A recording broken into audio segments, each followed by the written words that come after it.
UP में विकास को लेकर सियासी घमासान शुरू हो गया है। समाजवादी पार्टी के राष्ट्रीय अध्यक्ष अखिलेश यादव के आरोपों का जवाब राज्य महिला आयोग की उपाध्यक्ष अपर्णा यादव ने दिया है। अपर्णा यादव ने कहा कि मुख्यमंत्री योगी आदित्यनाथ के नेतृत्व में प्रदेश विकास के पथ पर तेजी से आगे की ओर बढ़ रहा है। सरकारी आंकड़े इसकी पुष्टि करते हैं।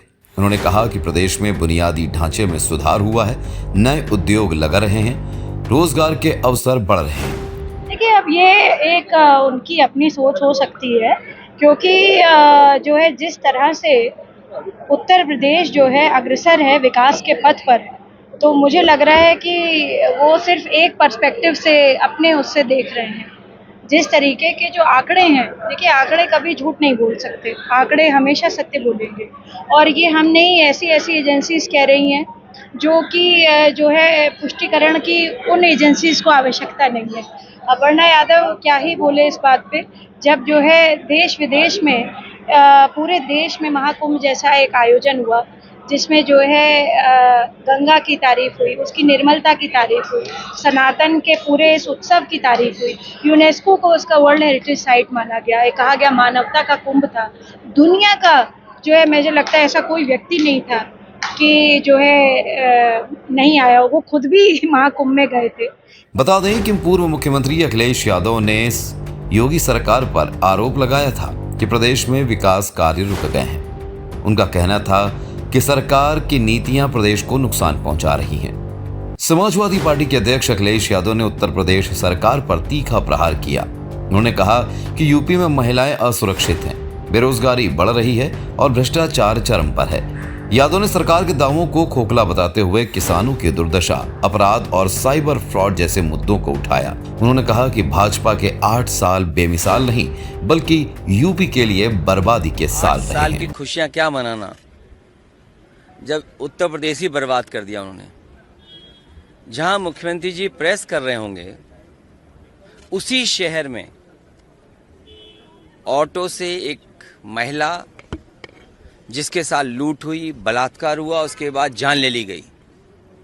और सरकार कानून व्यवस्था बेहतर बनाने के लिए और उस बात को साबित करने के लिए कि लॉ एंड ऑर्डर पर वो जीरो टॉलरेंस है, इनकाउंटर कर दिया गया।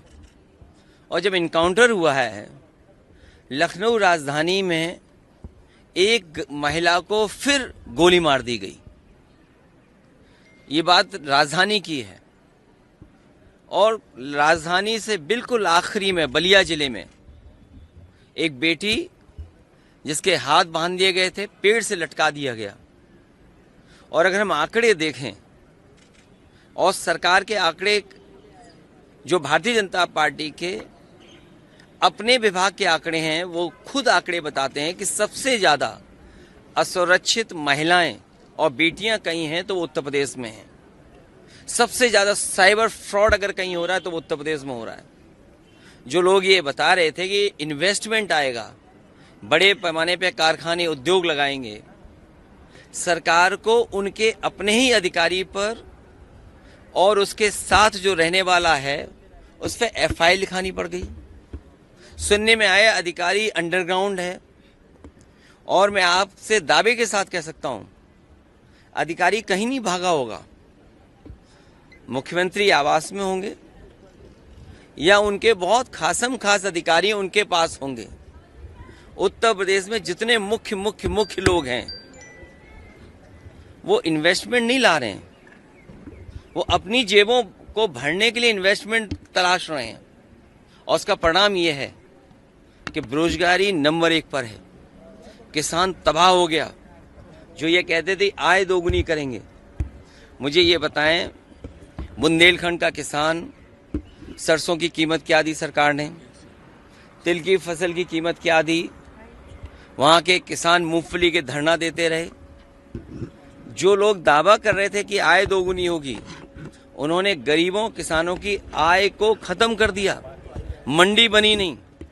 और जिस सड़क को प्रधानमंत्री ने बनाया, उद्घाटन किया, उद्घाटन के बाद ही से मेंटेनेंस हो रहा उस सड़क का, सोचिए आप। जिस सड़क का उद्घाटन किया प्रधानमंत्री ने, प्रधानमंत्री जी उद्घाटन में गए थे, वो सड़क आज भी मेंटेनेंस पर है।